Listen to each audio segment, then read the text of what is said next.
ఒకడు. అతను లాంటి స్వేచ్ఛగా అతన్ని పని చేసుకొని ఇస్తారా? ఓ నారాయణ గారు వీళ్ళందరూ కూడా.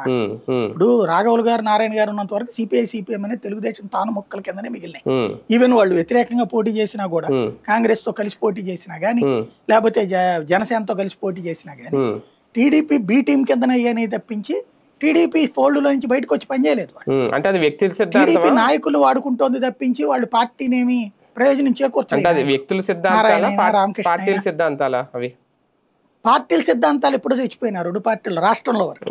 జాతీయ స్థాయిలో ఇంకా కొంచెం కొన ఊపిరితో ఉన్నాయి కానీ రాష్ట్రంలో కేవలం చంద్రబాబు గారికి సంబంధించి ప్రాబ్లం రాకుండా చూసుకునేటటువంటి పార్టీలుగా, లేదా అవతల తిట్టకుండా వీళ్ళే తిట్టేసేసి దాన్ని అషఫ్. ఇప్పుడు ఎవడ దగ్గరికన్నా వెళ్ళేటప్పుడు, ఇప్పుడు మన ఇంటి దగ్గర మన ఇంట్లో పిల్లల్ని ఎవరన్నా తిట్టడానికి వస్తున్నారు ఏదో తప్పుడు పని చేశాడని, దీన్ని కంట్రోల్ చేయాలంటే అవతల రాకముందే గబగబా 2 చెంపదెబ్బలేసి అందరు ఎదురుగుండా, ఏంటో నా కొడుకు నువ్వేదో ఏదో పని చేసావంట అని చెప్పి, ఆ తర్వాత ఏం సార్ వచ్చారంటే మీ వాడి గురించి మీరే చేస్తున్నారు కదా అనేసి అవతల వెళ్ళిపోతాడు.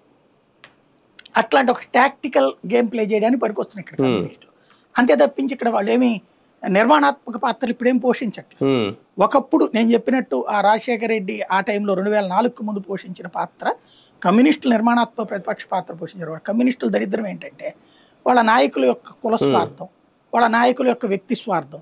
ఒకప్పుడు ఎన్టీ రామారావు పార్టీ పెట్టకముందు కమ్యూనిస్టులే పార్టీ ప్రధానమైన పోటీ కాంగ్రెస్కి. కానీ ఎన్టీ రామారావు పార్టీ పెట్టినప్పుడు ఇదే కమ్యూనిస్టుల నాయకులు నిదానంగా ఎన్టీ రామారావు పంచారు. ముందు 82లో నమ్మలేదు ఎన్టీ రామారావు గారి సీన్ ఉంటుంది, కానీ ఎన్టీ రామారావు దెబ్బకి వీళ్ళు కుదేలయ్యాడు.